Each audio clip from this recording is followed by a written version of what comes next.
Hello guys, स्वागत है आपका level up Eric episode number 223 में। तो इस एपिसोड की स्टार्टिंग में हमको दिखाया जाता है एरिक बड़ी तेजी के साथ भागते हुए उस जगह पे आ रहा होता है जहाँ पे बहुत ज्यादा ब्लड होता है और बहुत सारे लोग मर रहे होते हैं। एरिक भागते हुए वहां पे आता है और एक बंदे से कहता है कि ये तुम यहाँ पे क्या चल रहा है, मेरे को बताओ कि यहाँ पे दुश्मनों ने हमला किया है, चलो जल्दी से बताओ क्या हमें यहाँ से निकलना चाहिए। एरिक जब सामने देखता है तो उसी का जो मतलब ऑरेंज टाइप का कोई डीमन रहता है वो यहाँ पे एक बंदे के हाथ को खा रहा होता है। वो पागल बन चुका होता है, उसके गले में एक वो स्टोन लगा हुआ होता है। कहानी सुनाने वाला कह रहा होता है कोई भी मिरेकल जहाँ पे क्रिएट होता है, जहाँ पे पूरी तरह से शांति हो जाती है, अगर यहाँ पे छोटा सा भी क्रैक हो तो पूरी तरह से वो जो शांति होती है भंग हो जाती है। एरिक जो होता है सभी से कह रहा होता है कि रुक जाओ, प्लीज रुक जाओ, ऐसे किसी इंसान को मत मारो, ये बहुत गलत है। हमने यहाँ पे पीस का डिसाइड किया था कि हम सभी लोग ऑरेंज ट्राइब के लोग और साथ ही ह्यूमन ट्राइब के लोग साथ में मिलकर रहेंगे, अगर तुम ये लोग क्या कर रहे हो, रुक जाओ, मैंने कहा। एरिक बहुत ज्यादा गुस्से में होता है और साथ ही एक बंदे के ऊपर बड़ी तेजी के साथ गुस्से से आगे बढ़ता है, सभी को पीछे धकेलने लगता है और ह्यूमंस को बचाने की कोशिश कर रहा होता है। कहानी सुनाने वाला कह रहा होता है कि जो पीस है वो बहुत जल्दी खत्म हो जाती है, जितना जल्दी यहाँ पे मिरेकल क्रिएट होता है वैसे उतनी जल्दी वो डिस्ट्रॉय भी जाता है। यहाँ पे छोटी सी भी चीज की वजह से वो पूरी तरह से टूट जाता है। एरिक सभी लोगों को शांत कर रहा होता है, कोशिश कर रहा होता है कि सभी लोग वहाँ पे शांत हो जाए, पर कोई भी वो शांत नहीं कर पा रहा होता है क्योंकि यहाँ पे सभी लोग पागल हो चुके होते हैं, उसके ऑरेंज टाइप के लोग सभी पागल हो रहे होते हैं। एरिक सबको बोल रहा होता है कि प्लीज यहाँ पे अपने आप पे कंट्रोल करने की कोशिश करो, सबके एफर्ट यहाँ पे वेस्ट जाएंगे अगर तुम सभी इंसानों को मार देते हो तो। एरिक की नजर जब यहाँ पे उसके गले पे जाती है तो वो देखता है आर्मलेस स्टोन को, जो कि आर्मलेस का क्रिएशन होता है। अचानक से उसके ऊपर कोई मैजिकल हमला करते हुए उसको यहाँ पे मार देता है, जो कि यहाँ पे एरिक के ऊपर हमला कर रहा था। एरिक साइड में देखता है तो यहाँ पे दिखाते हैं वही छोटा बच्चा मैजिशियन होता है, जो कि कह रहा होता है क्यों, आखिर ऐसा क्यों हुआ। एरिक भी उस बच्चे की तरफ देखता है और कहता है कि ये तो तुम हो, जबकि वो बच्चा कह रहा होता है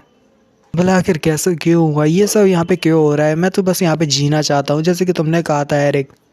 एरिक नहीं कहता, वो उसे कुछ और ही कहता है। लड़का कह रहा होता है कि अगर यहाँ पे हम मेहनत करते हैं तो हम यहाँ पे जिंदा रह सकते हैं, तुमने ही ऐसा कहा था। मैं ये भी कहा था कि अच्छी चीजें जरूर होती है अगर आप यहाँ पे अच्छा करते हो तो। कि चेहरे पे एक स्कार होता है, आप देख सकते हो दो ऐसे करके साइड में कुछ स्कार वगैरह होता है, निशान सा होता है, तो आप उस निशान को थोड़ा याद रखना, आगे ये काम भी आ सकता है। जबकि बच्चा पूछ रहा होता है कि आखिर यहाँ पे ये सब क्यों हो रहा है, मुझे बताओ मिस्टर। उस लड़के का नाम लिटिल फ्रियस होता है या फ्रियस कह सकते हैं आप। वो कह रहा होता है लिटिल फ्रियस नहीं, ऐसा कुछ भी नहीं है, ये सब ऐसे हो रहा है, ये ऐसा कुछ भी नहीं जैसा तुम समझ रहे हो। जबकि कहानी सुनाने वाला कह रहा होता है कि फिर से एक जंग शुरू हो गई। कहानी सुनाने वाला बोल रहा होता है कि ये बिल्कुल ऐसा है कि ऑरेंज ट्राइब के खिलाफ फिर से यहाँ पे जंग चालू हो गई। उनको लगता है जैसे यहाँ पे धोखा दिया है ऑरेंज ट्राइब के लोगों ने, जबकि यहाँ पे हमारा एरिक चिल्ला रहा होता है और कहता है नहीं, ऐसा कुछ भी नहीं है जैसा तुम यहाँ पे समझ रहे हो, ये सब आर्मलेस की स्कीम है। जबकि कोई बंदा कह रहा होता है कि यहाँ पे ह्यूमंस अगर ऐसा सोचते हैं कि दोनों ही लोग यहाँ पे जिंदा रह सकते हैं, एक साथ इकट्ठे मिलकर रह सकते हैं, ऐसे सोचने वाले लोग को तो यहाँ पे बिल्कुल ऐसा सोचना ही नहीं चाहिए। क्योंकि दुनिया में यही होता है, पावरफुल सबसे ऊपर रहते हैं और वही एग्जिस्ट करते हैं, और जो कमजोर होते हैं उन्हें तो यहाँ पे डिसअपेयर होना ही होता है, एक साइड को डिसअपेयर होना होता है। तो इंटरनल और यहाँ पे कंप्लीट पीस के लिए तो यहाँ पे एक साइड को तो गायब होना ही पड़ेगा जो कमजोर होगी। एरिक उस बंदे के करीब पहुंचता है तो यहाँ पे एरिक उसको देखने लगता है कि आखिर वो कौन है, और वही बंदा कह रहा होता है कि यहाँ पे इसीलिए मैजिक को क्रिएट किया गया जिससे कम्प्लीटली इनहाइलेट कर दिया जाए ऑरेंज ट्राइब को, पूरी तरह से डिस्ट्रॉय कर दिया जाए। एक अननोन गॉड की पावर को इसीलिए तो यहाँ पे बोरो किया गया है, लिया गया है। जबकि एरिक यहाँ पे पहचान लेता है और कहता है ये तो स्केलेफेम है, क्यों है ना, तुम वही हो ना स्केलेफेम। एरिक जो होता है वो स्केलेफेम को देख लेता है और पहचान लेता है। तभी दिखाते हैं कोई यहाँ पे आगे हाथ बढ़ाता है और दिखाते हैं एरिक के ऊपर हमला करने की ट्राई करता है। और मुझे यहाँ पे ये जो फॉक्स है या जो भी है पता नहीं, जिसने हमारे एरिक के ऊपर हमला किया है, मेरे को लड़की लगती है, और ये आपको किसकी तरह लगती है वो तो मैं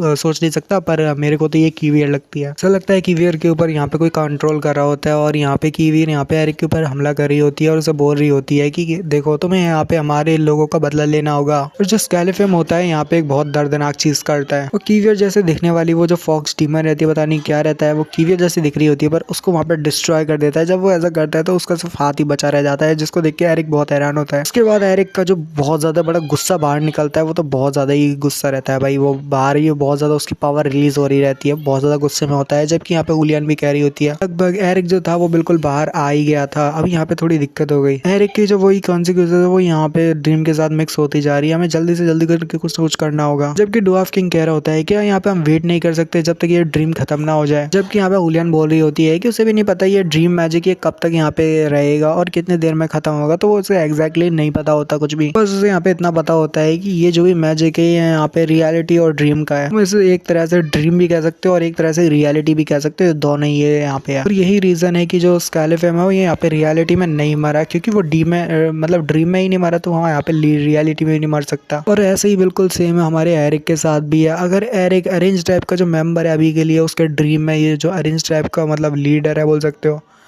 एक तरह से वॉरियर है, अगर वो अपनी ड्रीम में मारा जाता है, एरिक उसके ड्रीम में मारा जाता है, तो इसका मतलब है कि वो रियलिटी में भी यहाँ पे मारा जाएगा। रियलिटी में भी दिखाते जहाँ पे एरिक के जो शरीर पे कट लग रहे होते हैं वो यहाँ पे स्केलेफेम के साथ फाइट कर रहा होता है ड्रीम में, पर रियल में भी उसके कट लग रहे होते हैं, उसका ब्लड लॉस हो रहा होता है, क्योंकि ड्रीम में मरता है तो रियलिटी में भी मर जाएगा। और ड्रीम में दिखाते हैं जहाँ पे एरिक बहुत ज्यादा खतरनाक और आइकॉनिक लेवल की फाइट कर रहा होता है स्केलेफेम के साथ, जिससे वो यहाँ पे ड्रीम में उसको मार डाले। बहुत सारी टेक्निक का यूज करता है, डुअल वेल्टरिंग स्वॉर्ड, जबकि यहाँ पे ड्वार्फ किंग बातें कर रहा होता है बैकग्राउंड में और कह रहा होता है असल में इसका अच्छा, तो इसका मतलब ये है कि अगर यहाँ पे एरिक जो है वो अगर ड्रीम में जीत जाता है स्केलेफेम के साथ, तो वो रियलिटी में भी जीत जाएगा और वो स्केलेफेम को आसानी से हरा सकता है। अगर यहाँ पे जो हमारा आनबीन है वो ड्रीम में हरा देता है स्केलेफेम को, तो जबकि फिर से ड्रीम का सीन दिखाया जाता है। ड्रीम में यहाँ पे हमारा जो एरिक होता है बहुत ज्यादा हमले कर रहा होता है स्केलेफेम के ऊपर, लगातार हमले पे हमले। तो यहाँ पे ट्रेन क्रॉस स्ट्राइक लगाता है उसके ऊपर और लगाते हुए आगे की तरफ गुजर जाता है। ऐसा लगता है जैसे खत्म हो गया, पर नहीं, ऐसा कुछ भी नहीं हुआ होता, क्योंकि यहाँ पे हमारा जो स्केलेफेम होता है उसकी पावर ज्यादा होती है, वो शील्ड क्रिएट करते हुए उसके हमले को ब्लॉक कर लेता है। यहाँ तक कि जो एरिक का हाथ होता है वो भी यहाँ पे कट के अलग हो जाता है। कोई कह रहा होता है आउटकम पहले से ही निकले जा चुके हैं कि यहाँ पे कौन जीतने वाला है कौन हारने वाला है। फिर दिखाते एरिक का रियलिटी में भी हाथ वहां से कट जाता है, क्योंकि यहाँ पे अगर ड्रीम में उसके साथ कुछ होगा तो वैसे ही सेम उसके साथ रियलिटी में होगा। एरिक चिल्ला रहा होता है, जबकि यहाँ पे वो कह रहा होता है बैकग्राउंड में अगर स्केलेफेम हारता है यहाँ पे सपने में, तो यहाँ पे वो रियलिटी में भी हारेगा और यहाँ पे पास्ट को यहाँ पे रेस्ट नहीं किया जा सकता, जबकि वही बूढ़ा वाला कह रहा होता है तुम बस एक ऐसी जगह पे भागते जा रहे हो जिसका कोई एंड ही नहीं है। हुलियन जो होती है वो एरिक के हाथ को वहाँ पे उसके दोबारा से ज्वाइंट कर देती है और अपने हीलिंग मैजिक को ट्राई करती है, उसके हाथ को फिर से रिकवर कर रही होती है। और साथ ही ड्वार्फ किंग से कह रही होती है ड्वार्फ किंग तुम्हें पता है क्या करना है, जबकि ड्वार्फ किंग कह रहा होता है चल ठीक है। वो मैजिक डिस्क्रप्शन टेक्निक करके कुछ करता है, उसके बाद दिखाता है वहाँ पे सारी तरफ जो होता है वो ग्रीन कलर का और आ जाता है। वो लोग कह रहे होते हैं एक्टिवेट जब कहते हैं तो यहाँ पे हमारा जो हुलियन रहती कहती है इट्स नाउ, ये तुम्हारी बारी है एल्टिया। फिर वो एल्टिया करके उसको बुलाती है एल्टिया को, तो दिखाते हैं बहुत सारे वो बन जाते हैं। और हुलियन जो होती है वो एरिक के यहाँ पे ड्रीम में पहुंच जाती है जहाँ पे स्केलेफेम उसके सामने होता है और उसने ड्रीम को पॉज कर दिया होता है। सच में एल्टिया के पास तो बहुत पावर है। वो आनबीन से कह रही होती है कि आनबीन देखो हमें यहाँ से जल्दी निकलना होगा, जो ये ड्रीम है जिस ड्रीम में अभी है हम यहाँ पे मर सकते हैं, स्केलेफेम बहुत ज्यादा पावरफुल है, हमें यहाँ से निकलना होगा, इससे पहले की जो सपना है वो दोबारा से चालू हो जाए। अभी के लिए थोड़ी देर के लिए पॉज है, चलो यहाँ पे जल्दी निकलना होगा, चलो मेरा जल्दी हाथ पकड़ो। और तुम्हें पता है ना हानबीन, जो हमारा गोल था कि यहाँ पे हमें क्वाड्रेंट की फ्लेम चाहिए थी, वो पहले से यहाँ पे काम हो चुका है, अब तुम्हें यहाँ पे कुछ भी करने की जरूरत नहीं रही हानबीन, चलो जल्दी से यहाँ पे मेरा हाथ पकड़ो, चलते हैं यहाँ से। हानबीन कह रहा होता है एल्टिया, जबकि वो कह रही होती है क्या तुम वापस अपनी सेंस में आ चुके हो, क्या तुम्हें मेरा नाम भी याद आ गया, तो चलो यहाँ से चलते हैं। जबकि यहाँ पे हमारा एरिक बताना शुरू करता है और कहता है ये सभी मॉन्स्टर्स ही, ये सभी लोग आर्मफ्लेश के लिए काम करते हैं, ये सभी आर्मफ्लेश के मॉन्स्टर्स भी तुम कह सकती हो। वो यहाँ पे एरिक जो होता है बताने लगता है कि ये आर्मफ्लेश के लिए काम करते, तो जो हमारी हुलियन रहती कहती है आखिर तुम क्या ना क्या चाहते हो, आखिर ये लोग है कौन। और इसके बाद दिखाते वो जो बड़ा सा मॉन्स्टर होता है जो कि स्केलेफेम होता है, वो भी उन दोनों की तरफ ही देख रहा होता है। स्केलेफेम को देख के कुछ याद आया हो तो मेरे को कमेंट में जरूर से बता देना। मिलते हैं अगली वीडियो में, तो